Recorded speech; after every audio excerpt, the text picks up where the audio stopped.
ಅನುದಿನ ಆತ್ಮಿಕ ಆಹಾರದ ಕಾರ್ಯಕ್ರಮವನ್ನು ವೀಕ್ಷಿಸುವಂಥ ವೀಕ್ಷಕರೆಲ್ಲರಿಗೂ ಕರ್ತನು ಒಡೆಯನು ಪ್ರಪಂಚ ಮೋಕ್ಷ ಪ್ರದಾತನಾದ ಯೇಸು ಕ್ರಿಸ್ತನ ನಾಮದಲ್ಲಿ ಹೃತ್ಪೂರ್ವಕ ವಂದನೆಗಳನ್ನು ತಿಳಿಸ್ತಾ ಇದ್ದೇನೆ.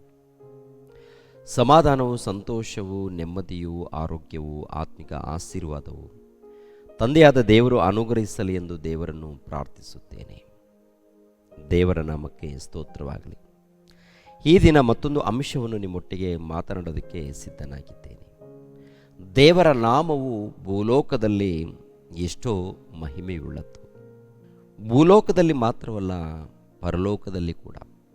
ಪ್ರಿಯರಾದ ದೇವರ ಮಕ್ಕಳಿರ, ಪರಲೋಕದಲ್ಲಿ ಕೋಟ್ಯಾನುಕೋಟಿ ದೇವದೂತರಿದ್ದಾರೆ. ಈ ದೇವದೂತರು ಒಂದು ನಿಮಿಷವನ್ನು ಕೂಡ ಬಿಡದೆ ದೇವರನ್ನು ಘನಪಡಿಸ್ತಾ ಇದ್ದಾರೆ, ದೇವರನ್ನು ಸ್ತುತಿ ಮಾಡ್ತಾ ಇದ್ದಾರೆ, ದೇವರನ್ನು ಮಹಿಮೆ ಪಡಿಸ್ತಾ ಇದ್ದಾರೆ. ಪ್ರಿಯರೇ, ಯೆಶಾಯನ ಗ್ರಂಥ 6ನೇ ಅಧ್ಯಾಯ 1ನೇ ವಚನದಿಂದ, ಅರಸನಾದ ಉಜ್ಜೀಯನು ಕಾಲವಾದ ವರ್ಷದಲ್ಲಿ ಕರ್ತನು ಉನ್ನತೋನ್ನತ ಸಿಂಹಾಸನಾರೂಢನಾಗಿರುವುದನ್ನು ಕಂಡೆನು.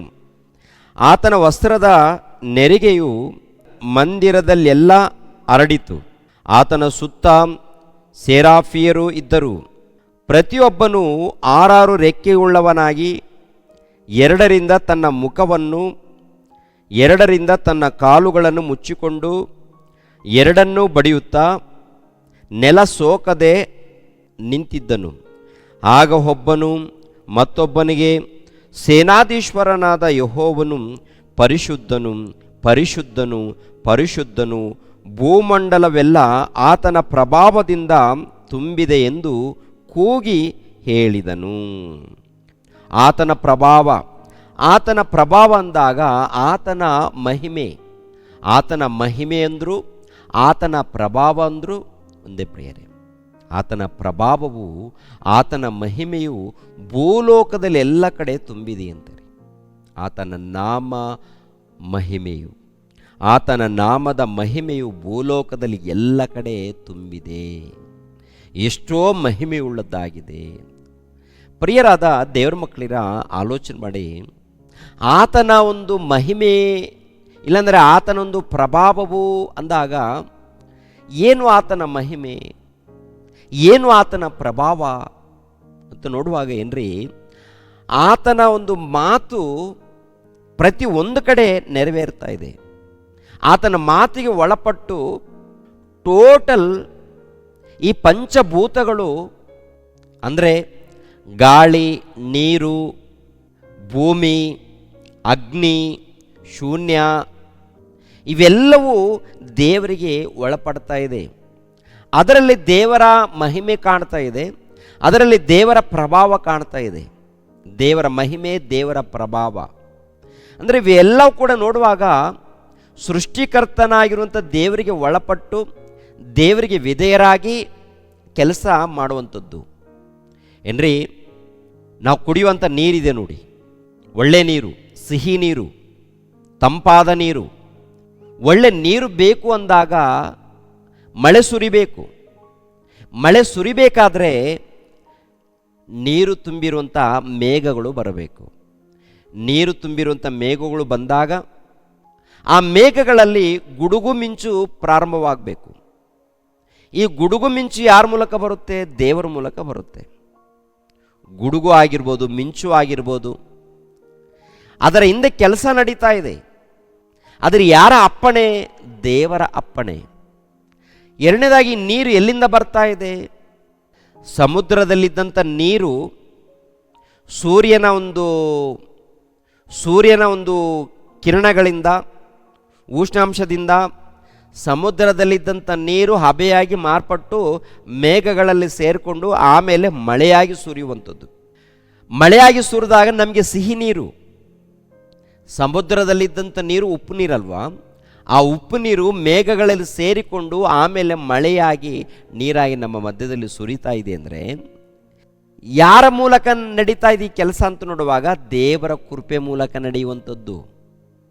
ಅದರಲ್ಲಿ ಕಾಣುತ್ತೆ ದೇವರ ಮಹಿಮೆ ಕಾಣುತ್ತೆ, ಅದರಲ್ಲಿ ಕಾಣುತ್ತೆ ದೇವರ ಪ್ರಭಾವ ಕಾಣುತ್ತೆ, ಅದರಲ್ಲಿ ಕಾಣುತ್ತೆ ದೇವರ ಕೃಪೆ ಕಾಣುತ್ತೆ. ಪ್ರಿಯರೇ, ಯೆರೆಮೀಯ ಗ್ರಂಥ 10ನೇ ಅಧ್ಯಾಯ 12ನೇ ವಚನ. ಆತನು ತನ್ನ ಶಕ್ತಿಯಿಂದ ಭೂಮಿಯನ್ನು ನಿರ್ಮಿಸಿ, ತನ್ನ ಜ್ಞಾನದಿಂದ ಲೋಕವನ್ನು ಸ್ಥಾಪಿಸಿ, ತನ್ನ ವಿವೇಕದಿಂದ ಆಕಾಶ ಮಂಡಲವನ್ನು ಹರಡಿದ್ದಾನೆ. ಆತನ ಗರ್ಜನೆಗೆ ಆಕಾಶದಲ್ಲಿ ನೀರು ಮೊರೋ ಎನ್ನುತ್ತದೆ.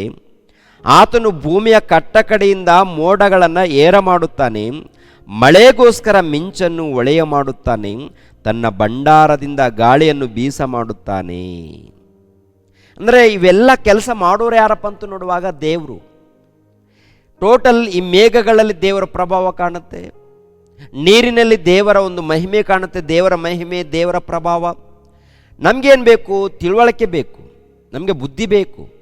ಅದಕ್ಕೆ ಕೆಳಗಡೆ 14ನೇ ವಚನದಲ್ಲಿ ಹೇಳುವಂಥ ಮಾತು ನೋಡಿ, ಎಲ್ಲರೂ ತಿಳುವಳಿಕೆ ಇಲ್ಲದ ಪಶುಪ್ರಾಯರಾಗಿದ್ದಾರೆ. ಪಶುಪ್ರಾಯರಾಗಿದ್ದಾರೆ, ತಿಳುವಳಿಕೆ ಇಲ್ಲ. ಏನಾಗಿದ್ದಾರೆ ಇವರು? ಸೃಷ್ಟಿ ಮಾಡಿರುವಂಥ ಸೃಷ್ಟಿಕರ್ತನನ್ನು ಬಿಟ್ಟು ಈ ಪ್ರಕೃತಿಯೇ ದೇವರಂತೇಳಿ ಹಿಂಬಾಲಿಸ್ತಾ ಇದ್ದಾರೆ. ಮೇಘಗಳು ಬರ್ತಾ ಇದೆ, ಮೇಘ ದೇವರು. ನೀರು ಸುರಿತಾ ಇದೆ, ನೀರು ದೇವರು. ಗಾಳಿ ಬರ್ತಾ ಇದೆ, ಗಾಳಿ ದೇವರು. ಗಾಳಿಯನ್ನು ಉಂಟು ಮಾಡಿದವರು ದೇವರಾಗ್ತಾರೆ, ಪರಮಾತ್ಮನು.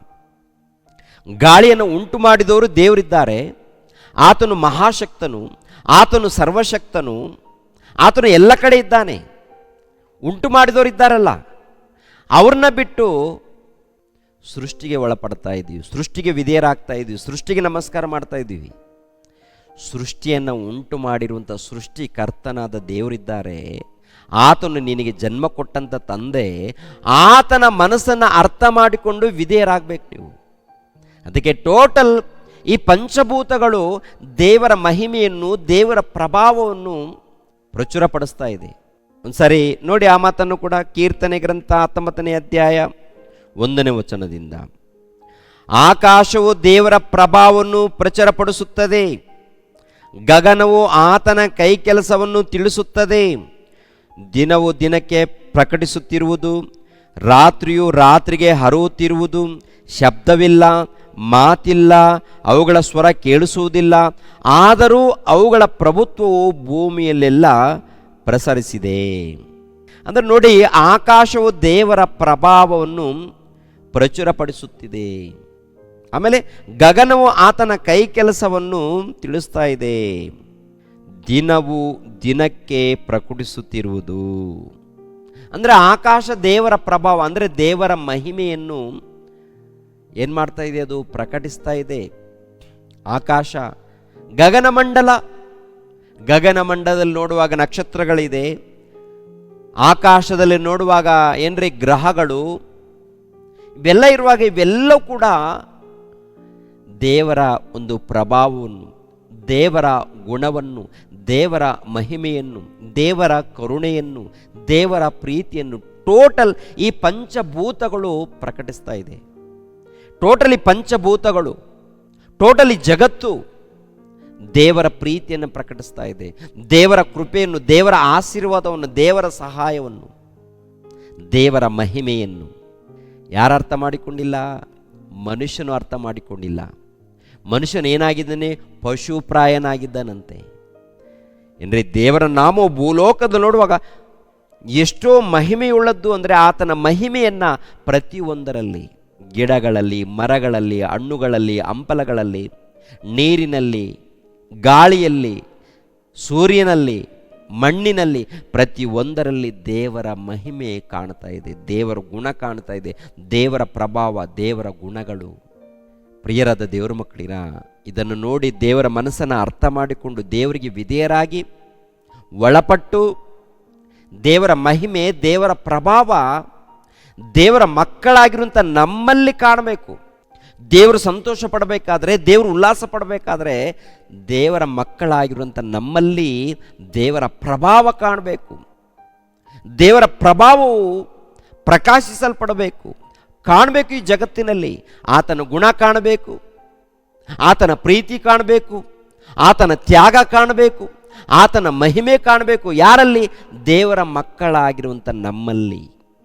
ದೇವರ ಗುಣವು, ದೇವರ ಪ್ರೀತಿಯು, ದೇವರ ತ್ಯಾಗವು, ದೇವರ ಮಹಿಮೆಯು ಟೋಟಲ್ ಈ ಜಗತ್ತಿನಲ್ಲಿ ಕಾಣುತ್ತೆ. ಆಕಾಶದಲ್ಲಿ ಕಾಣುತ್ತೆ, ಗಗನ ಮಂಡಲದಲ್ಲಿ ಕಾಣುತ್ತೆ, ಸೂರ್ಯನಲ್ಲಿ, ಚಂದ್ರನಲ್ಲಿ, ನಕ್ಷತ್ರಗಳಲ್ಲಿ, ಗ್ರಹಗಳಲ್ಲಿ, ಭೂಮಿಯಲ್ಲಿ, ಸಮುದ್ರದಲ್ಲಿ, ಬೆಟ್ಟಗಳಲ್ಲಿ, ಪರ್ವತಗಳಲ್ಲಿ, ಹಣ್ಣುಗಳಲ್ಲಿ, ಹಂಪಲಗಳಲ್ಲಿ, ಸರ್ವ ಜೀವರಾಶಿಗಳಲ್ಲಿ ದೇವರ ಗುಣ ಕಾಣುತ್ತೆ, ದೇವರ ಪ್ರೀತಿ ಕಾಣುತ್ತೆ, ದೇವರ ಕಷ್ಟ ಕಾಣುತ್ತೆ, ದೇವರ ಮಹಿಮೆ ಕಾಣುತ್ತೆ ಏನ್ರಿ ಬುದ್ಧಿಯಿಂದ ಯೋಚನೆ ಮಾಡಿದಾಗ. ದೇವರ ಪ್ರೀತಿಯನ್ನು, ಕಷ್ಟವನ್ನು, ತ್ಯಾಗವನ್ನು ಅರ್ಥ ಮಾಡಿಕೊಂಡು ಆತನಿಗೆ ವಿಧೇಯರಾಗಿ ಒಳಪಟ್ಟು ಭಯ ಭಕ್ತಿಯಿಂದ ನಡ್ಕೊಂಡಾಗ, ಆತನ ಗುಣಗಳು ನಾವು ಅರ್ಥ ಮಾಡಿಕೊಂಡು ನಮ್ಮ ಜೀವಿತದಲ್ಲಿ ತೋರಿಸಿದಾಗ ಆಗ ದೇವರು ಸಂತೋಷ ಪಡ್ತಾರೆ ಪ್ರಿಯರೇ. ದೇವರು ಸಂತೋಷ ಪಟ್ಟಾಗ ದೇವ್ರ ಜೊತೆಯಾಗಿರ್ತಾರೆ, ನೆಮ್ಮದಿ, ಶಾಂತಿ, ಸಮಾಧಾನ ಇರುತ್ತೆ. ಒಂದು ವೇಳೆ ಸತ್ತೋದರೆ ನಿತ್ಯ ಜೀವ ಸಿಗುತ್ತೆ. ಪರಲೋಕ ಅದು ಶಾಶ್ವತವಾದಂಥ ಲೋಕ, ನಿತ್ಯ ಲೋಕ ಅದು ಶಾಶ್ವತವಾದಂಥ ಲೋಕ. ಆ ಶಾಶ್ವತವಾದಂಥ ಲೋಕವನ್ನು ಕೊಡ್ತೀನಿ. ಈ ಲೋಕದಲ್ಲಿ ಬದುಕು ಕೊಟ್ಟಿದ್ದು ನಾನು, ಈ ಲೋಕದಲ್ಲಿ ಸರ್ವವನ್ನು ಉಂಟು ಮಾಡಿದ್ದು ನಾನು. ಅದೇ ಪ್ರಕಾರ ಪರಲೋಕದಲ್ಲಿ ಕೂಡ ನಿಮಗೆ ಜಾಗ ಕೊಡ್ತೀನಿ, ಉನ್ನತವಾದಂಥ ಒಂದು ಸ್ಥಳವನ್ನು ಕೊಡ್ತೀನಿ ಅಂತೇಳಿ ದೇವರು ವಾಗ್ದಾನ ಮಾಡಿದ್ದಾರೆ ಪ್ರಿಯರೇ. ಆ ವಾಗ್ದಾನವನ್ನು ನಾವು ಪಡ್ಕೊಳ್ಬೇಕು, ನಿತ್ಯ ಜೀವವನ್ನು ಪಡ್ಕೊಳ್ಬೇಕು. ಅದು ಹೇಗೆ ಸಾಧ್ಯ? ಅದು ಯೇಸು ಕ್ರಿಸ್ತರ ಮೂಲಕ ಸಾಧ್ಯವಾಗುತ್ತೆ. ನಾನೇ ಮಾರ್ಗವು, ನಾನೇ ಜೀವವು, ನಾನೇ ಸತ್ಯವು, ನನ್ನ ಮೂಲಕ ಹೊರತು ಯಾರು ಕೂಡ ಪರಲೋಕಕ್ಕೆ ಬರುವುದಿಲ್ಲ ಎಂದು ಯೇಸು ಕ್ರಿಸ್ತರು ಹೇಳಿರೋ ಪ್ರಕಾರ ಆತನಿಗೆ ಒಳಪಟ್ಟು ವಿಧೇಯರಾಗಿ ನಡ್ಕೊಂಡಾಗ ಆ ನಿತ್ಯ ಜೀವ ಎನ್ನುವಂಥದ್ದು ನಾವು ಪಡ್ಕೊಳ್ತೀವಿ. ಆದ್ದರಿಂದ ದೇವರ ವಾಕ್ಯಕ್ಕೆ ಒಳಪಡೋಣ, ವಿಧೇಯರಾಗೋಣ, ಭಯ ಭಕ್ತಿಯಿಂದ ಜೀವಿಸೋಣ ಪ್ರಿಯರೇ. ದೇವರು ನಿಮ್ಮನ್ನು ನನ್ನನ್ನು ಆಶೀರ್ವದಿಸಲಿ. ಸರ್ವವನ್ನು, ಸರ್ವಲೋಕವನ್ನು ಉಂಟು ಮಾಡಿರುವಂಥ ಮಹೋನ್ನತನಾದಂಥ ನಮ್ಮ ತಂದೆಯೇ, ಅತಿ ಪರಿಶುದ್ಧನಾದಂಥ ನಮ್ಮ ದೇವರೇ, ಪರಮಾತ್ಮನೇ, ಅಗಮ್ಯವಾದ ಬೆಳಕಿನಲ್ಲಿ ವಾಸ ಮಾಡುವಂಥ ನಮ್ಮ ತಂದೆಯೇ, ನಿಮಗೆ ಸ್ತೋತ್ರಗಳು ತಂದೆ, ನಿಮಗೆ ಸ್ತುತಿ ಸ್ತೋತ್ರಗಳು ತಂದೆ. ತಂದೆ, ಈ ಲೋಕದಲ್ಲಿ ಬದುಕೋದಕ್ಕೆ ಏನೇನು ಬೇಕೋ ಎಲ್ಲವನ್ನು ಉಂಟು ಮಾಡಿದ್ದೀರ ತಂದೆ. ಇದು ಬೇಕು ಅಂತೇಳಿ ನಾವು ಕೇಳಿಕೊಂಡಿಲ್ಲ, ಇಂಥದ್ದು ಉಂಟು ಮಾಡಿ ಅಂತೇಳಿ ನಾವು ಕೇಳಿಕೊಂಡಿಲ್ಲ ತಂದೆ. ಆದರೆ ನಮಗೇನೇನು ಅವಶ್ಯಕತೆ ಇದೆಯೋ ಅವೆಲ್ಲವನ್ನು ತಿಳಿದುಕೊಂಡು ತಂದೆ, ನಮ್ಮ ಅವಶ್ಯಕತೆಗೆ ಬೇಕಾದಂಥ ಪ್ರತಿಯೊಂದನ್ನು ಈ ಪ್ರಕೃತಿಯಲ್ಲಿ ನೀವು ಇಟ್ಟಿದ್ದೀರ ತಂದೆ. ಈ ಪ್ರಕೃತಿಯಲ್ಲಿ ನೋಡುವಾಗ ನಿಮ್ಮ ಪ್ರೀತಿ ಕಾಣುತ್ತೆ, ನಿಮ್ಮ ಗುಣಗಳು ಕಾಣುತ್ತೆ, ನಿಮ್ಮ ಕೃಪೆ ಕಾಣುತ್ತೆ ತಂದೆ. ಅದಕ್ಕೆ ನಿಮಗೆ ಸ್ತೋತ್ರಗಳು. ಯಾವಾಗಲೂ ನಿಮ್ಮ ಧ್ಯಾನದಲ್ಲಿ, ಭಕ್ತಿಯಲ್ಲಿ ಜೀವಿಸುವಂತೆ ನಮ್ಮೆಲ್ಲರಿಗೂ ಸಹಾಯ ಮಾಡಿ. ನೆಮ್ಮದಿ, ಶಾಂತಿ, ಸಮಾಧಾನವನ್ನು ದಯಪಾಲಿಸಿ. ನೇರ ಪ್ರಸಾರವನ್ನು ವೀಕ್ಷಿಸಿರುವಂಥ ಎಲ್ಲ ಮಕ್ಕಳನ್ನು ಆಶೀರ್ವದಿಸಿ. ಯೇಸು ಪವಿತ್ರ ನಾಮದಲ್ಲಿ ಬೇಡ್ತಾ ಇದ್ದೀನಪ್ಪ ತಂದೆಯೇ, ಆಮೇನ್. ಎಲ್ಲರಿಗೂ ವಂದನೆಗಳು.